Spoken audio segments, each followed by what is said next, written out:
وہ دھواں ہے۔ وہ دھواں کہاں سے نکلا؟ ممکن ہے پانی پر نظر جلال ڈالنے سے اسی پانی میں سے دھواں برآمد ہوا اور وہ آسمان بن گیا۔ یہ ایک تعبیر ہے، حقیقت اللہ جانے۔ پانی کی طرف دھیان کیا، ساحل سے دریا کی طرف۔ ساحل خاموش تھا، ساکن تھا، جواب نہیں دے سکا، بول نہیں پایا، بیان نہیں کر سکا۔ لیکن پانی کی موج اس کو جوش آیا اور اس نے کہا مسافر ٹھہر، میں تجھے بتاتی ہوں کہ حقیقت کیا ہے، زندگی کیا ہے اور کس شے سے زندگی ہے اور کون سی شے نہ رہے تو موت ہے۔ اس کو پھر مسافر نے لکھا، اس نے کہا موج سے خود رفتائی تیز خرامید و گفت۔ ایک موج نے میرے سوال پر مسکراہٹ ظاہر کی، ہنسی، میری طرف لپکی، تیز تیز چلی اور کہا ہستم گر می روم گر نہ روم نیستم، میں چلتی رہوں تو زندہ ہوں، رک جاؤں تو مر جاؤں۔ موج نے یہ بات کی اور موج واپس پلٹ گئی۔ مد اور جزر کی کیفیت میں رہنے والے پانی میں اٹھنے والی موج حقیقت کی طرف ایک اشارہ دے گئی اور پھر پانی میں گم ہو گئی۔ پھر ایک نئی موج نے سر اٹھایا، اس نے بھی وہی کہا، وہ بھی پانی کے اندر گم ہو گئی۔ پھر ایک نئی موج نے سر اٹھایا۔ ہر ایک موج کی زبان پر یہی ایک بات تھی، ہستم گر می روم گر نہ روم نیستم، چلتی رہوں تو زندہ ہوں، رک جاؤں تو مر جاؤں۔ مسافر چونکہ تھکا باندھا تھا، ہزاروں صدیوں سے چل رہا تھا، اشارہ ملا تو واپس پلٹ آئے اور اسی پر اس نے اپنی بقیہ زندگی کھپا دی۔ اس سے پہلے ایک مرتبہ وہی ساحل، وہی مسافر اس سے ایک مرتبہ پہلے بھی دریا پر آیا تھا اور اس نے موج سے گفتگو کی تھی، لیکن اس وقت ان کا موضوع اور تھا۔ پھر اس گفتگو کے بعد وہ بار بار آتا رہا، بار بار آتا رہا۔ موج نے جب کہا کہ ہستم گر می روم گر نہ روم نیستم، میں زندہ ہوں اس لیے کہ چل رہی ہوں، جس دن میں رک جاؤں سمجھ لینا میں مر گئی، میری موت واقع ہو گئی۔ موج اس وقت ہی موج ہے جب پانی سے اوپر ہے، جب وہ پانی میں غوطہ لگائے گی تو پانی میں گم ہو جائے گی، اس وقت وہ چل نہیں رہی ہوگی۔ آپ دیکھیں گے تو وہ موج کی صورت میں نہیں چل رہی ہوگی بلکہ وہ پانی چل رہا ہوگا۔ اب اس با نصیب نے موج کی یہ بات سن کر دوبارہ سے موج کی ملاقات کی خواہش ہوئی تو پھر سے دریا پہ چلا گیا، پھر پانی کے ساتھ باتیں کرتا رہا اور آخر میں وہ بیان کرتا ہے کہ ساری باتوں کا خلاصہ یہ ہے کہ موج کے اس پیغام کا حل ہم نے ڈھونڈ لیا، میں نے جان لیا اور میں اعلان کرتا ہوں کہ موج نے یہ جو کہا کہ اگر چلوں تو زندہ ہوں، رک جاؤں تو مر جاؤں، گم ہو جاؤں، غرق ہو جاؤں، حیثیت حقیقت کھو دوں، دراصل موج یہ کہنا چاہتی تھی، کہہ رہا تھا مجھ سے ہے جو یائے اسرار ازل، چشم دل وا ہو تو ہے تقدیر عالم بے حجاب۔ موج کے اس پیغام میں دراصل پیغام یہ تھا، ہزاروں سال تو سفر کرتا رہے اور مظاہر فطرت سے پوچھتا رہے، تجھے کوئی نہیں بتائے گا کہ کس کی حقیقت کیا ہے۔ ارواح پھونکی گئیں اور نکال لی گئیں، اجسام بنائے گئے اور پھر سے لوٹا دیے گئے۔ منہا خلقناکم وفیہا نعیدکم ومنہا نخرجکم تارۃ اخری، اسی مٹی سے ہم نے تمہیں نکالا، پیدا کیا، پھر اسی مٹی میں ہم تمہیں لوٹائیں گے، پھر اسی مٹی سے ہم تمہیں دوبارہ اٹھائیں گے۔ کہا جس دن دوبارہ اٹھو گے اس دن بھی تمہیں شاید معلوم ہو کہ تمہاری حقیقت کیا ہے، کیونکہ جو یہاں اندھا ہے وہ وہاں بھی اندھا ہے۔ یہاں روشنی کیا ہے؟ موج کی اس بات کا خلاصہ اور حل نکال لیا اور دعوت دے دی پورے جہان کو، کہا چشم دل وا ہو تو ہے تقدیر عالم بے حجاب۔ دل کی آنکھ کو کھول کہ دل کی آنکھ کھلنے سے ہی معلوم ہوگا کہ زندگی کیا ہے اور موت کیا ہے۔ اس کے سوا کوئی ایسی شے نہیں ہے اور کوئی ایسا وجود نہیں ہے جو تمہیں بتائے۔ قرآن مجید میں کھول کھول کر بیان کر دیا، تم دیکھتے نہیں پہاڑوں کی طرف ہم نے کیسے پیدا کیا، تم دیکھتے نہیں اونٹ کی طرف کہ اس کی کیسے کوہان بنائی۔ افلا ينظرون الى الابل کیف خلقت، یہ عقلی بات ہے، عقلی بات۔ یعنی آپ قرآن مجید کی آیت کو پیش کرتے ہیں نقلی اعتبار سے کہ قرآن ہم تک پہنچا ہے تو قرآن میں یہ لکھا ہے تو یہ دلیل ہے، حالانکہ اس سے قبل قرآن خود اس دلیل کو عقلی انداز سے پیش کرتا ہے، ہم اسے نقل کے طور پہ لیتے ہیں، عقل کے طور پہ نہیں، حالانکہ قرآن مجید عقل کو مخاطب ہوتا ہے۔ عقل مثلا ایک جگہ قرآن مجید میں ہے ان فی ذلک لذکری لمن کان لہ قلب، یہ قرآن مجید نصیحت ہے اس کے لیے جس کے سینے میں دل ہے۔ دوسری جگہ قرآن مجید فرماتا ہے ان فی ذلک لعبرۃ لاولی الابصار، اس میں عبرت ہے آنکھوں والوں کے لیے۔ تیسری جگہ قرآن مجید میں ہے لقد کان فی قصصہم عبرۃ لاولی الالباب، ان قصوں میں جو ہم بیان کرتے ہیں جو دوسروں کو بھی روشن کرے۔ ایک ہوتا ہے جو خود منور ہے دوسروں کو روشن نہیں کرتا، ایک وہ منور ہے جو خود بھی روشن ہے اور دوسروں کو بھی روشن کرتا۔ پھر میں نے پوچھا آپ نے چاند کا لفظ استعمال کیوں نہیں کیا، سراج کا لفظ استعمال کیا؟ تو جواب آیا کہ چاند اس کا وقت ہے کہ وہ رات کے وقت منور ہے، لیکن اس سراج کا سارا وقت ہی اسی سراج کا ہے، دن ہو یا رات ہو، اجالا ہو اندھیرا ہو، یہ اجالے اور اندھیرے سورج کی وجہ سے ہیں۔ جب کسی کا دل کھلے اور وہ عقل سے اس سراج کی طرف توجہ کرے تو اسے خود بخود اس کے باطن میں اس کے ظاہر میں محسوس ہوگا کہ جیسے کوئی نور میری طرف آ رہا ہے اور مجھے آگے لے جانے کی کوشش کر رہا ہے۔ وَدَاعِيًا إِلَى اللَّهِ بِإِذْنِهِ وَسِرَاجًا مُنِيرًا، تو لوگ اس چاند پہ رہ گئے ہیں، چاند کی مثالیں دیتے ہیں اور چاند کی کشش سے پانی میں پیدا ہونے والے مد و جزر پہ ہی ان کا دھیان ہے۔ دراصل مسافر نے یہ جو ساری باتیں کہی ہیں، ساحل سے گفتگو کی، تراشیدم پرستیدم شکستم، یہاں سے کہانی شروع کی، پھر موج سے خود رفتائی تیز خرامید و گفت، یہ باتیں کی۔ اصل میں وہ آپ کو مد و جزر میں اور چاند میں الجھانا نہیں چاہتا، وہ صرف آپ کو سمجھا کر اصل چاند کی طرف لے جانا چاہتا ہے۔ پھر اس چاند کی طرف کوئی جائے گا زندہ ہو جائے گا۔ پھر وہ بات کہ ہستم گر می روم گر نہ روم نیستم، میں ہوں اگر چلوں اور میں گم ہو جاؤں اگر رک جاؤں۔ چنانچہ انسان کے دل میں ایک موج ہے جسے ہر وقت ضرورت ہے ایک چاند کی، تاکہ وہ موج چلتی رہے اور آدمی زندہ ہوتے ہوتے زندہ ہو جائے۔ جیسا کہ ایک روایت ہے کہ آدمی جھوٹ بولتا رہتا ہے تو وہ جھوٹا لکھا جاتا ہے، وہ سچ بولتا رہتا ہے تو ایک دن سچا لکھا جاتا ہے۔ کہا تیرے دل کی موج چلتی رہے گی، زندہ ہوتے ہوتے تو زندہ ہو جائے گا، پھر تجھے موت مار نہیں سکے گی۔ اس جہان میں ایسے ہزاروں نفوس گزرے ہیں جو ایسے زندہ ہوئے ہیں کہ ان کو کوئی نہیں مار سکتا۔ دل کے زندہ کو موت نہیں مارتی، موت اس کی حیات جاویدانی اور سرمدی میں مزید رنگینیاں پیدا کر دیتی۔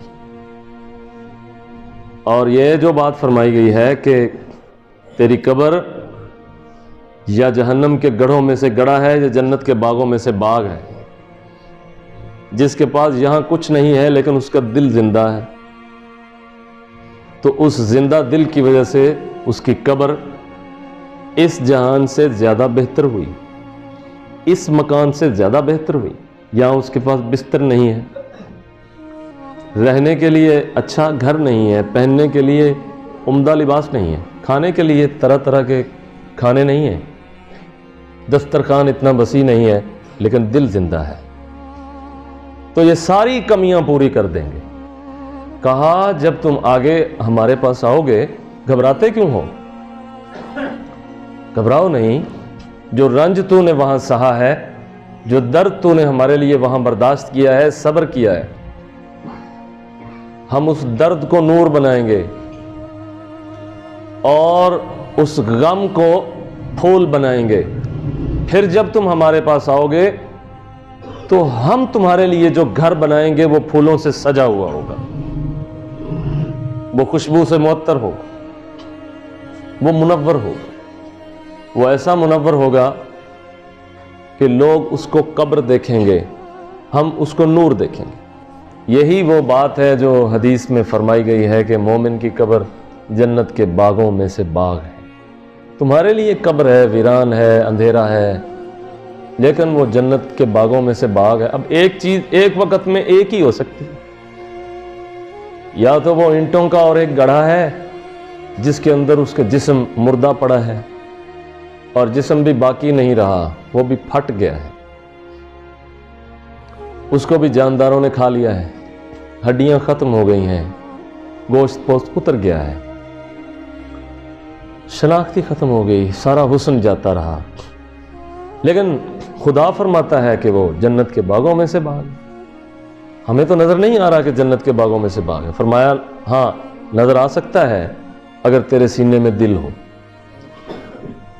ہاں، اور تیرا دماغ منور ہو، اور منور ہوتے ہوتے تو بھی منیر بن جائے، اور پھر جب تو منیر بنے تو پھر ان کے کام میں لگ جائے جو ان کا کام ہے، جیسے وہ روشن کرتے ہیں تو بھی جہاں جائے روشن کرتا رہے۔ اس کی طرف وہ دعوت دی گئی ہے کہ مانند صبا خیز و وزیدن دیگر آموز، دامان گل و لالا کشیدن دیگر آموز، اس صبا کی طرح ہو جا کہ جو چلتی ہے تو گلشن میں بہار آ جاتی ہے، بڑھ ترقی کر اپنے لیے اور دوسروں کے لیے۔ یہ دعوت ہے صاحب دل کی۔ پھر آدمی جان پائے گا کہ اس کی اصل کیا ہے، اس کا وطن کیا ہے، اس کی حقیقت کیا ہے۔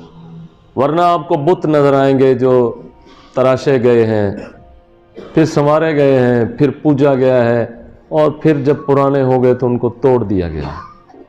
اللہ الذی خلقکم من ضعف ثم جعل من بعد ضعف قوة ثم جعل من بعد قوة ضعفا وشیبہ۔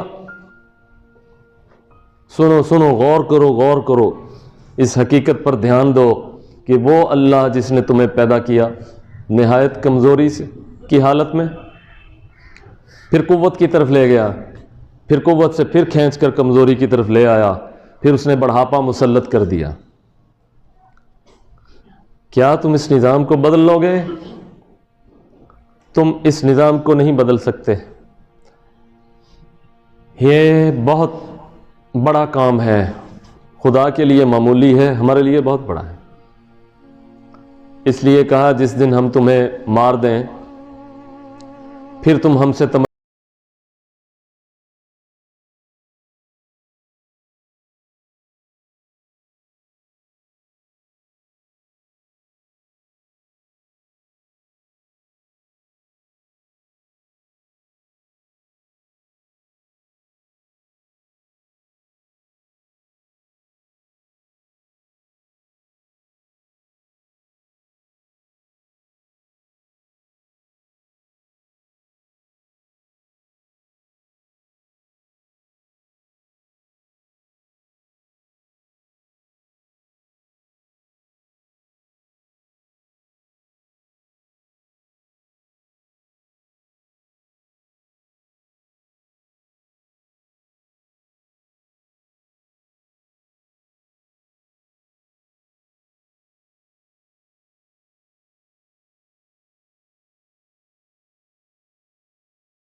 جو غلام نہیں ہے اس کے کفن کو آپ بچاتے بھی رہیں تو وہ چیز جو اس کے اندر تھی حقیقت، اس کو کیسے بچا پائیں گے؟ کیسے محفوظ کریں گے آپ اس روح کو آگ سے جس کو آپ دیکھ نہیں سکتے، جو آپ کی دسترس میں نہیں ہے؟ دامان گل و لالہ کشیدن دیگر آموز،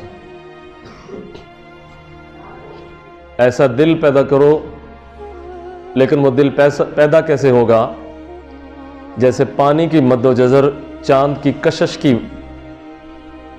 کشش کی وجہ سے ہے، ویسے ہی تمہارے دل کا مد و جزر اس سراجم منیرہ کے ساتھ کشش کی وجہ سے اگر اس کیفیت میں چلا جائے تو جیسے موج چل رہی ہے اور وہ زندہ ہے، ویسے تمہارا دل بھی چلنے لگے گا اور وہ زندہ ہو جائے گا۔ اس کے علاوہ کوئی صورت نہیں ہے کہ آپ اس جہان کی تقدیر کو سمجھ سکیں اور آپ حقیقتوں کو جان سکیں۔ یہ ایک صورت ہے۔ کہا سینے میں دل پیدا کر، تیرے سینے میں دل نہیں ہے۔ جب تیرے سینے میں دل پیدا ہوگا اور تو سراجم منیرہ کی طرف دھیان دے گا تو عشق کی حدت سے تیرا دل جلنے لگے گا۔ اور جلنے کا یہ معنی نہیں کہ وہ جل جائے گا، جلنے کا یہ معنی ہے کیونکہ ایک آگ وہ بھی ہے جو جلاتی نہیں، جب اس پر امر ربی کا نزول ہوتا ہے، جیسے حضرت ابراہیم کو آگ میں پھینکا گیا تو آگ کی طبیعت اور فطرت یہ ہے کہ وہ جلا دیتی ہے۔ اللہ تعالیٰ نے آگ کی طرف وحی فرمائی، یا نارو کونی، اے آگ کونی بردن و سلامہ، تیری طبیعت اور فطرت تو یہ ہے کہ تو جلا دیتی ہے، لیکن آج تیرے اندر ابراہیم ہے، آج تو نہیں جلائے گی۔ سلامہ اور سلامتی والی بھی بن جائے گی، یعنی اتنی ٹھنڈی بھی نہیں ہوگی کہ جما دے، سلامتی بھی دے گی۔ تیرے اندر سے میرا خلیل ثابت، قائم اور اسی طرح سے مستحکم باہر برآمد ہوگا جیسے آگ میں پھینکا گیا ہے۔ تو یہ عشق کی حدت وہ ہے جو دل کو جلاتی نہیں، اسے جلاتی ہے، جلا بخشتی، زندہ کر دیتی۔ تو یہ اس مسافر کا کلام اور اس سے تعبیرات ہیں۔ ساحل افتادہ گفت گرچہ بسی زیستم، ہیچ نہ معلوم شد آنکھ من چیستم، موج ز خود رفتائی تیز خرامید و گفت، ہستم گر میروم گر نروم نیستم۔ موج نے کہا چلتی رہوں تو زندہ ہوں، رک جاؤں تو گم ہو جاؤں۔ یوں ہی جو سراجم منیرہ کی حدت عشق میں چلتا رہتا ہے وہ روحانیوں کے ہاں زندہ رہتا ہے، زندہ جاوید ہو جاتا ہے۔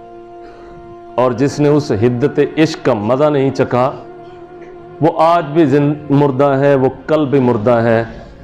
موت اس کو کیا مارے گی، وہ بیچارہ تو پہلے ہی مردہ ہے۔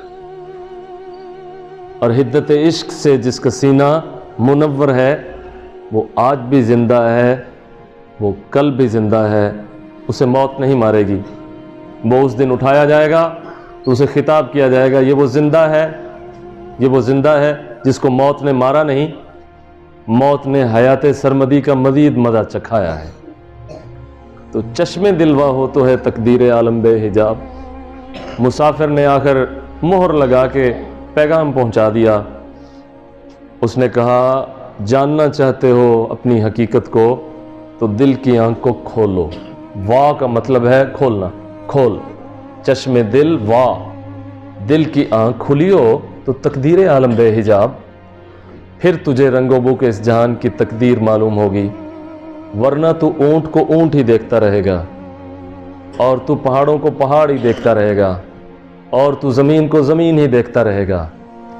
اگر تو دل سے دیکھے گا تو تجھے اونٹ کے اندر، تجھے زمین کے اندر، تجھے پہاڑوں میں اس کے خالق کی کاریگری نظر آئے گی۔ یہ بات ہے جو پچھلے بڑے بڑے لوگ کہہ گئے ہیں کہ وہ فی کل شیء آیا، ہر شے میں اس کی نشانی ہے، انہو واحد احد صمد، کہ وہ یکتا ہے، اس کا کوئی شریک نہیں ہے اور وہ بے نیاز ہے۔ یہ پیغام ہے اس مسافر کا ہر مسلمان کے لیے کہ اسے چاہیے وہ سینے میں دل پیدا کرے اور پھر چیزوں کو دل سے سمجھے پھر اس کو رنگ ابو کے اس جہان کی سمجھ آئے گی کہ اس کا وطن کیا ہے، اس کی حقیقت کیا ہے، ورنہ کوئی ایسی چیز نہیں جو بتائے اور سمجھائے کہ حقیقت کیا ہے، وطن کیا ہے۔